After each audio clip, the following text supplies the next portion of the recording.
Bon, ce week-end, on avait la dernière journée de championnat de Ligue 1 et comme chaque année, la dernière journée, t'as plein d'histoires dans les histoires, t'as plein d'événements un peu marquants et l'événement moi qui m'a marqué vraiment ce week-end, c'est le dernier match de la Casette et ses 200e et 201e buts, c'est vraiment un départ et un hommage parfait et je voulais faire un petit focus dessus déjà parce que en tant que Lyonnais forcément ça m'a beaucoup touché parce que Alex Lacazette c'est un joueur que j'apprécie énormément et en plus parce que ça me permet de parler d'un truc un petit peu plus large que ça qui est le fait que j'ai l'impression que les profils un peu à la Lacazette qui sont vraiment des icônes d'un club, qui sont vraiment des légendes et qui sont surtout des joueurs et des buteurs marquants du championnat, c'est un peu en perdition en Ligue 1 on en a de moins en moins. Et du coup, je trouvais que c'était une belle occasion de se pencher un peu sur ce sujet et puis de faire le point un peu sur la situation en Ligue 1 et sur ces fameux grands buteurs qui seraient a priori en voie de disparition.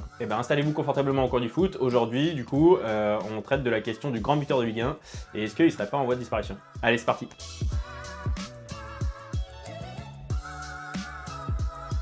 Avant de commencer, le traditionnel message de soutien pour la chaîne. Si vous kiffez un peu les vidéos au coin du foot et que vous avez envie de me soutenir, surtout n'hésitez pas à vous abonner. Moi ça m'aide beaucoup et puis vous ça vous permet surtout de ne pas rater les prochaines vidéos. Voilà, on est encore au balbutiement de la chaîne mais on essaye de progresser tranquillement et puis surtout si vous avez des commentaires ou des remarques à faire pour que je m'améliore, n'hésitez pas. Allez, on attaque. Déjà on va commencer la vidéo par un petit point Lacazette. Son départ là, son dernier match, je trouve que c'était juste parfait. C'était un bel hommage pour lui. Alors évidemment, le contexte lyonnais n'était pas incroyable, mais en tout cas pour Lacazette, le match est parfait. Il met ses 200e et 201e buts. En plus, il y a une passe décisive de Cherki, donc c'est sympa pour l'image. Lui, il a un superbe hommage, il part vraiment en légende du club. Je trouve que tout est beau pour lui il y a un peu eu le débat de est-ce que c'est une légende de l'OL ou pas. Pour moi, clairement, il n'y a pas photo, c'est évidemment une légende parce qu'il marque l'histoire du club, quoi. Il est sur une énorme période du club, sur plus de 10 ans. Il est un des joueurs phares de cette période. Il a contribué à vraiment soutenir le club dans ces moments un peu difficiles financièrement avec le stade, quand il y a eu l'émergence de toute la génération des Fekir, Ferry, etc. qui étaient formés au club. Lui, il a vraiment porté cette équipe. Il a évidemment 200 buts, 201 buts juste derrière Fleury Dinalo. Bon, quand même, ça montre un peu l'étendue de ce qu'il a fait au club. Et surtout, il est resté dans le temps. Parce que pour marquer forcément autant de buts, il faut rester un petit peu. Et ça arrive quand même de moins en moins. Donc pour moi, ouais, il n'y a pas photo. Alors après, évidemment, il n'a pas de grand titre. Il a la Coupe de France. C'est un peu ce qui lui manque. Mais en même temps, est-ce que tu as obligatoirement besoin de titre pour rentrer dans la légende d'un club ? Moi je pense pas. Je pense que tu as aussi le côté romantique de tout ça, des émotions que tu as généré un joueur, de la période qu'il représente dans ta vie aussi. Moi c'est une grande partie de mes années étudiantes où je suivais énormément le foot et où il m'a fait vibrer. Et puis tu as les grands moments forts de la carrière aussi du joueur. Bon, il a quand même toujours été là dans les moments très importants. Dernier match à Gerland, c'est le dernier buteur de Gerland, c'est le premier buteur du groupe Ama Stadium, triplé dans le derby à Saint-Etienne. Même son premier départ, dernier match, il va retrouver Arsenal et donc dernier match, il peut atteindre la barre des 100 buts pour l'OL avant de partir. Bon, évidemment, c'est exactement ce qu'il fait. Là, dernier match, c'est la même chose pour les 200 buts, il met son 200e et son 201e. Il a un peu le goût du storytelling, Lacazette, et je trouve que dans les moments importants, finalement, il a toujours fait en sorte de plus ou moins mettre un peu sa patte sur l'histoire de l'OL. Donc ouais, je pense que c'est une légende. Vraiment, il n'y a pas photo là-dessus. Et un mec qui plante comme ça, qui a un nombre de buts aussi important en championnat, qui est un peu un totem pour son club, une icône, qui représente vraiment le club, mais pas que pour les supporters, mais aussi médiatiquement. Et il y en a quand même de moins en moins. Bon, faut se dire quand même, Lacazette, c'est quelque chose, parce que Lacazette, il est à 161 buts en Ligue 1, 161 buts en Ligue 1 pour un même club. Clairement, parmi les meilleurs buteurs de l'histoire de la Ligue 1, il n'y en a pas beaucoup qui ont marqué pour un seul club. Le dernier avant lui, c'était Joseph Koblar pour Marseille, qui est, je crois, à 151. Mais sinon, faut redescendre vachement loin. Donc ouais, c'est quand même un truc assez marquant. T'as des grands buteurs de Ligue 1 qui ont joué pour un seul club et qui ont marqué l'histoire de ce club mais qui n'ont pas mis autant de buts. Et tu as des grands buteurs de Ligue 1 qui n'en ont pas fait qu'un seul pour vraiment marquer la Ligue 1. Je pense par exemple à Jean-Pierre Papin qui est vraiment connoté Olympique de Marseille, mais il a quand même joué pour Bordeaux, il a mis une vingtaine de buts pour Bordeaux. Donc c'est pas uniquement le joueur d'un club, quoi. Donc ouais, Lacazette, moi je trouve c'est vraiment quelque chose, c'est un truc un peu à part. Après bon, là sur cette dernière journée, il y avait quand même le départ de Jonathan David de Lille et je trouve que à son échelle, Jonathan David, il représente peut-être un peu les mêmes choses que Lacazette peut représenter à Lyon. C'était vraiment un grand buteur qui a marqué son époque à Lille et qui représente, enfin dernièrement quand tu parles de Lille, tu peux pas ne pas évoquer Jonathan David, c'était un peu l'icône de l'équipe du LOSC de ces dernières saisons, parce que c'était le grand buteur tout simplement.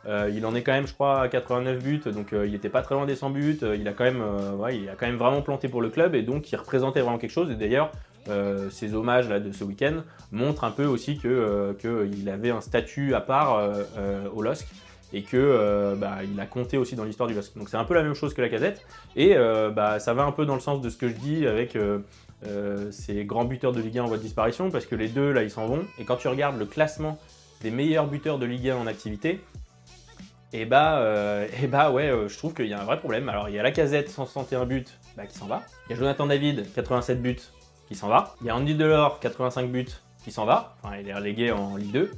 Il y a Wabi Kazri, 75 buts, qui s'en va aussi. Il est relégué en Ligue 2. Après, bon, il y a Rémi Cabella, mais il n'est pas forcément attaquant, c'est pas forcément un buteur à part entière. Et après, tu redescends tout de suite, tu vois, tu as les Ajorc, Gouiri, Ayou, Kalimwendo qui sont à 50-60 buts, mais vraiment.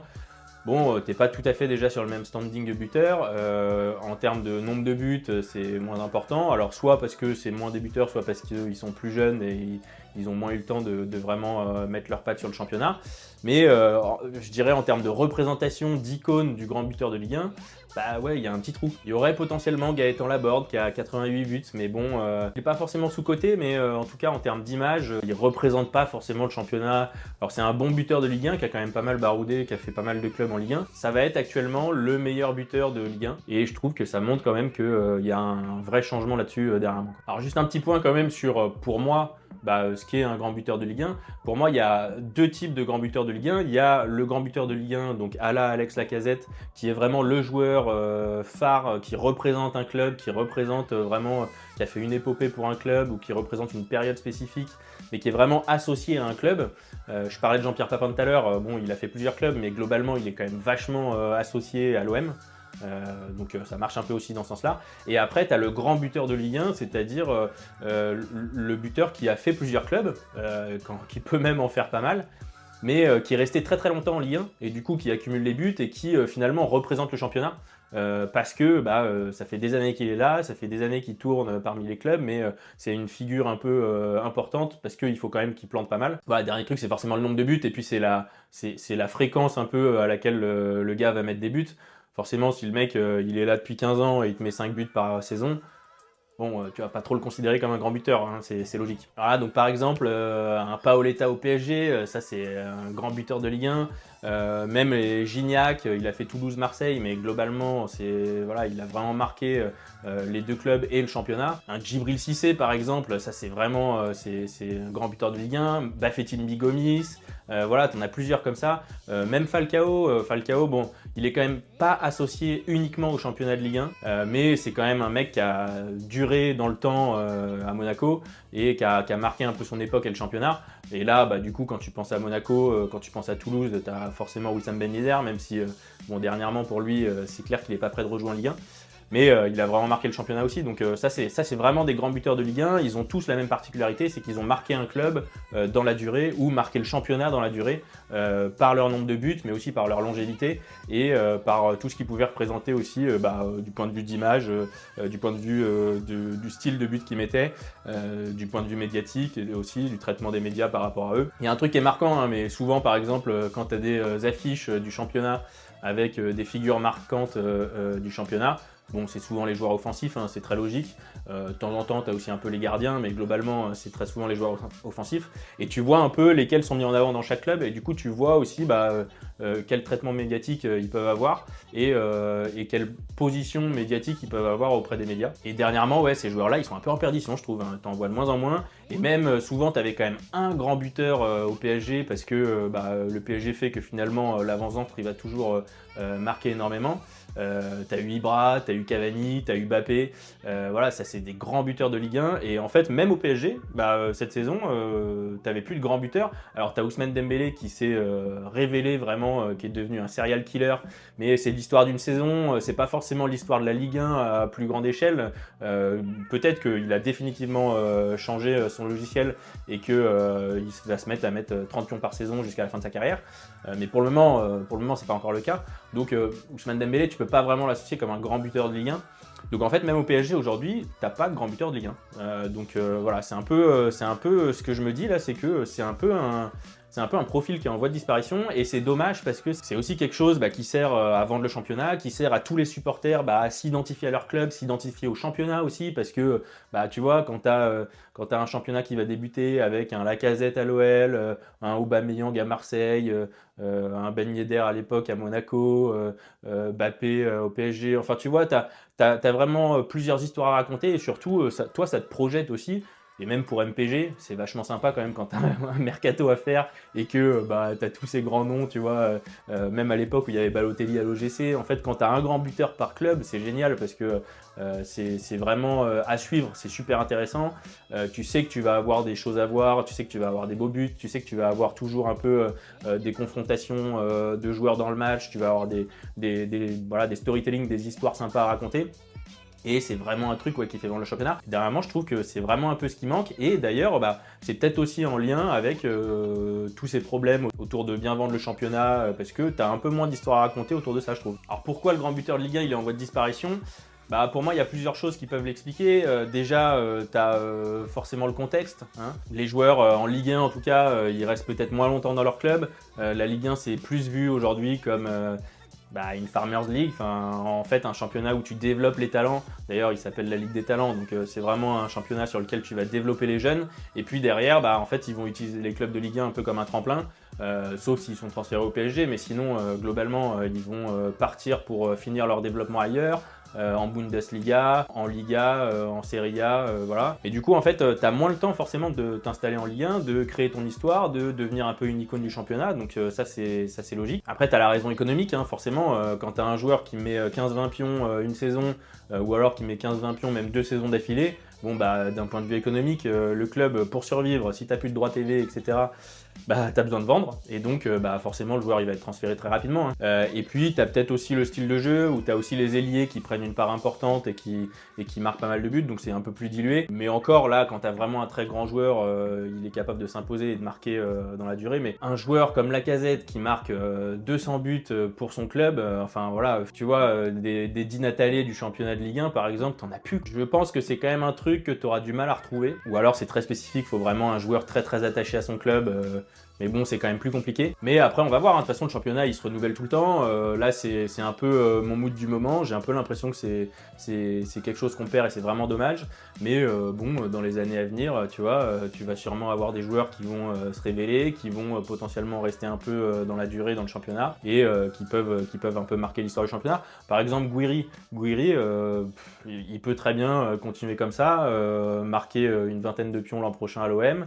Rester un petit peu et finalement il aura fait quelques clubs de Ligue 1, il aura son compteur de buts qui sera pas loin des 100 et puis peut-être que s'il reste vraiment à l'OM pour mettre le restant de buts jusqu'aux 100 buts à l'OM, peut-être qu'il sera un peu plus associé à un club en particulier, donc faut voir. Pour le moment je trouve qu'on en a plus, mais ça peut revenir quoi. Mais en tout cas c'est vraiment une perte en ce moment je trouve, parce que le grand buteur de Ligue 1 c'est pas juste des stats.